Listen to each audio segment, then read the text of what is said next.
Good morning, everyone, and welcome to another bonus episode of Final Fantasy XIV: A Realm Reread. It has come to my attention that there are more fishing side quests to do, and I don't really have the interest on doing them on stream, mostly due to the fact that fishing is an inherently time-consuming activity.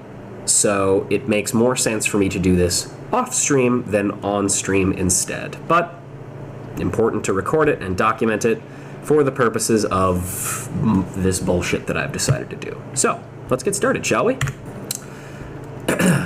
Feast of Famine. As great a fisher of men as he is a devourer of fish, Guildmaster Wawalago reels you in with a choice challenge.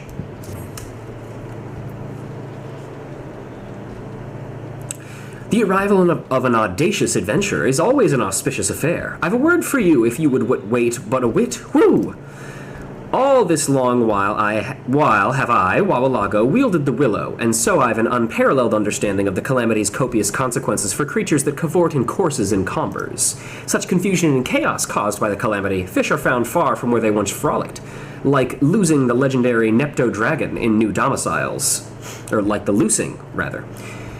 With which I wander on to today's topic. The realm rings with reports and rumors of fantastic fish, incredible ichthytic impressions that indicate an onslaught of old ones. Better than old ones, living legends. Only a false fisher fails to fling herself at such a fortuitous find.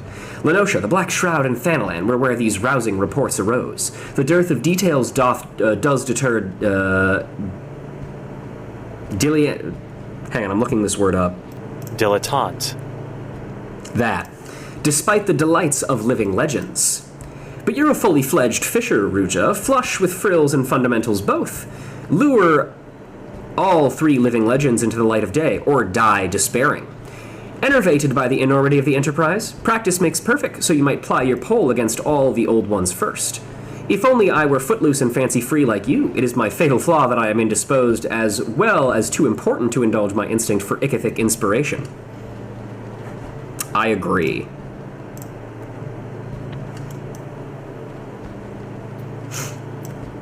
So, we need to deliver living legends fished in Lenosha, the Black Shroud, and Thanalan to Wawalago. Have you landed those three living legends? If first you fail, try tirelessly to much avail. So,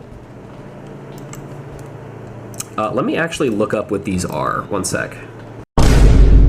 Okay, so, based on this list that I am looking at here, the living legends that he discusses are the Endoceras, fished in the Isles of Umbra, the Namataro from Earth's Gift, the Helicoprion in Sagoli Desert, the Shonisaurus in Korthus, Kuno the Killer in the North Shards in Mordona, and the Nepto Dragon in the Rotano Sea, fished off of a privateer. All of these are fish that require very specific weather.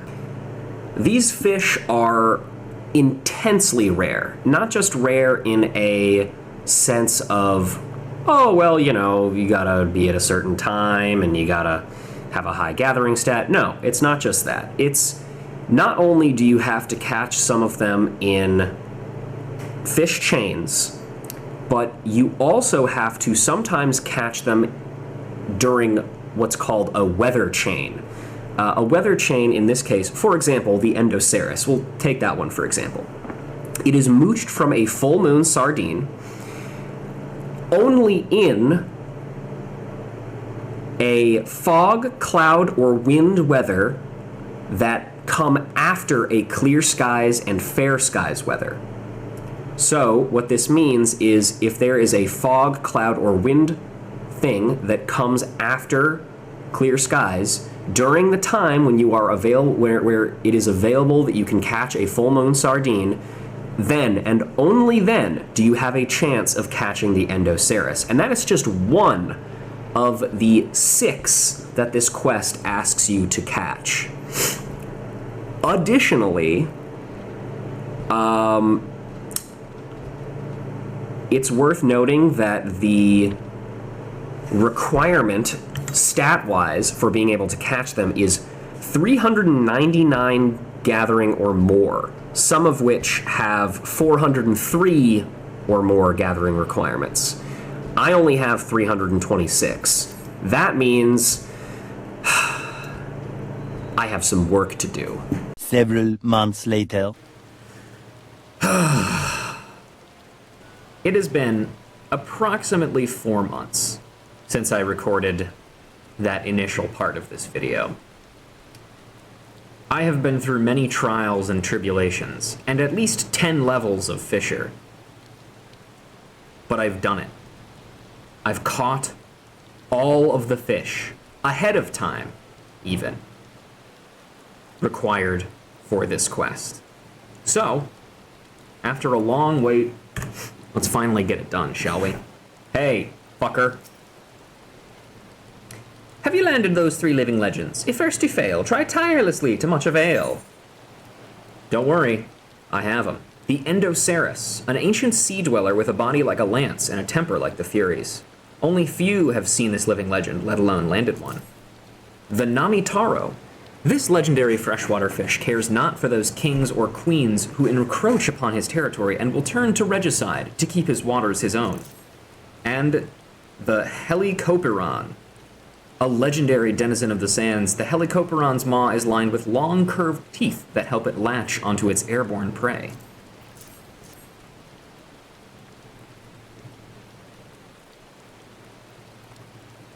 Feel these firm flanks, see how the scales scintillate. This is some show of skill that you learn to lure these living legends. Thanks, I looked it up online. Master Wawalago, I don't mean to bother you, but I need a moment of your time. These days, it's almost like the Rotano's fished out. Everyone sits as high as coming back as they did going out. Fewer fish, you say? A dire development that disrupts dining delights for decades. Aye, this ain't your average bad streak. Something's happened out there, and folks are tired of watching and waiting. This time of year, there ought to be colossal catches of cod and cuttlefish, croakers, and capelin. Could it be the consequence of crazy currents displacing denizens of the drink? I shall set Sissipu on this situation straight away. Meanwhile, Ruja, why don't you resume reeling for living legends? Reports have recently reached me of sightings in Corthis and Mordona. Return hither once you have hooked and hauled in those hulks. Okay. Check it out, I'll do it. Bam, I'm done. It's a chancy challenge. Chasing choice char in, not char? Living Legends, of course, I remember. Very vague venture, a varnishingly small stab at success. Well, I have him here. The Shonisaurus. Within this legendary scalekin's body can be found a massive secondary bladder containing lighter-than-air gas. And Kuno the Killer, a legendary white catfish rarely seen by even the elderest of fisherfolk.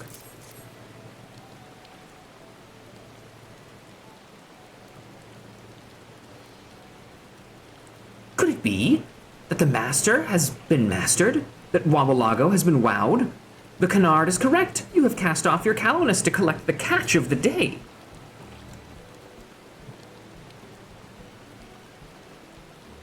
Looks like Ruta here caught herself a passel of living legends. Am I seeing a changing of the guard, Wawalago? Don't be so silly, Sissipu. Ruta is an adventurer, an all-around achiever, not about to confine herself to one craft. And I was so looking forward to organizing a retirement roast in your honor. But anyway, I came by to update you on the situation you told me about. We can rule out the currents as the cause. The cold current from the Blood-Brine Sea into the Indigo Deep is a tad fatter this year, but nothing out of the ordinary. Yes, the sea has its seasonal shifts. We must cast about elsewhere for the cause of the collapsing catch. I am happy to report that I have solved the mystery of the plummeting fish population. That is to say, the fishery in the Rotano Sea is doomed thanks to the Nipto dragon. The absent Asselin arrives. Your academic acumen is always appreciated. So there be dragons in these deeps? Master Wawalago, you did say the calamity displaced fauna from their natural habitats. Well, not in so many words, but I believe we understand one another. I have verified that indeed, sightings of the Old One soared following the calamity. More importantly, I have discovered the Nipto dragon is the calamity's mistress. What? That is to say, the creature always appears just after a natural disaster. Historical records also spoke of slumping fish stock at the time of the Nepto dragon's appearance. So, this current situation in the Rotano Sea looks to be history repeating itself. That is to say, the fisheries here will die a painful, lingering death. As for what the creature is, I believe I know that also. A sport. A sport born of little Thalos, or as we scholars like to say, a freak of nature. But little Thalos have no natural enemies, and if the Nepto dragon is a monster version of it, we must catch the thing or these fisherfolk will starve. This random rogue can ruin the entire Rotano seaboard? That would be correct. Luckily, I've had urchins, that is to say, children, not those fascinating creatures with feet ringing their mouths, on the lookout. One of them spotted the Nepto dragon off Costa del Sol. Master Yegaruju has been kind enough to arrange a ship for a bit of dragon slaying, so to speak. Go greet your glory, Ruja. As the finest fisher in these parts, it falls on you to finish this fearsome foe. Okay. Check it out, I'm gonna do it super fast. But first I gotta talk. Still on the brink of disaster. The Nepto dragon was sighted off Costa del Sol. Everything is ship-shape, so to speak, so for a bit of dragon slaying. That's the same line. Okay. I guess we do actually have to go to Costa del Sol. That's fine, I guess. Hey there. Aye, Master Yegaruju explained. Awful thorough he was about it too. Speak with the skipper here when you're ready and he'll take you to the ship. Speak with the skipper here when you're ready to fish that big bastard dragon and he'll take you to the ship. Ready to fish up that bastard Nepto dragon? Just say the word and I'll take you to the ship. Sure thing. Woogly woogly woogly. Ha! I've caught the fish. Hey, bitch. When you catch that Nepto dragon, give it here. We'll lay it on the deck, get a measure of its size. The Nepto dragon. Believed by Eorzean fisherfolk to be the spawn of Thalos, legendary creator of the seas. It is, however, more likely to be no more than an overgrown little Thalos.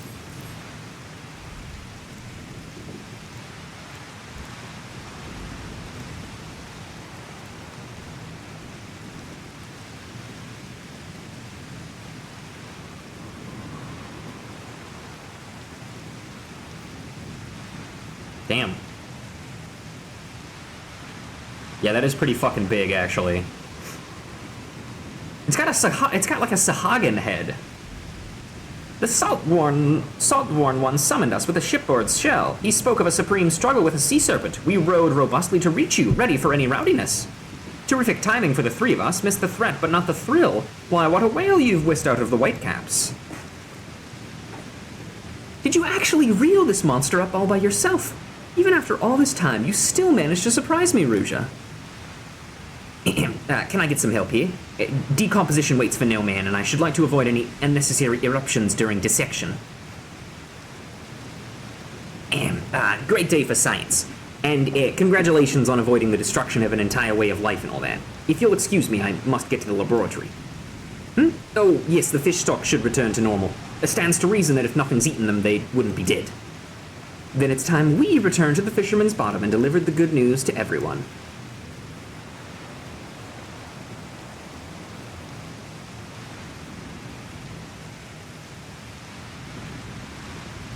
The lucid length of the late living legend fills me with fancies of flaky flesh. Suri's silence is not so stingy that it can't spare a succulent slice. You want to eat the Nepto dragon? That is so... Wawalago, it's science. Aslan's research is far more important than your supper plans. Remember, everybody, go watch and read Dungeon Meshi, available on anime websites now. Don't go to Crunchyroll, though. They're assholes. And read the manga. It's good. Oh. And look at that. Right as we arrive, the storm clears. How fortuitous.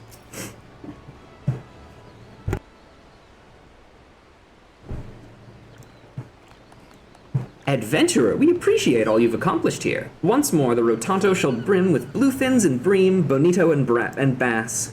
You are an amply accomplished angler, gifted in getting at gill gulpers. Everything in Eorzea is yours to ensnare. But bear in mind, better to bide your time when the biting isn't brisk. Patience is precious, though precious few perceive it so. Oh, trust me, I know. I had to wait for 4 months to finish this quest. Philosophical followings are not my forte, but few can beat me in braising, boiling, and browbeating. Aslan sneaked me some scrumptious steak sawed off the Nepto dragon. No speaking of Sisyphus of this. She's blinded by science. Now, decisions.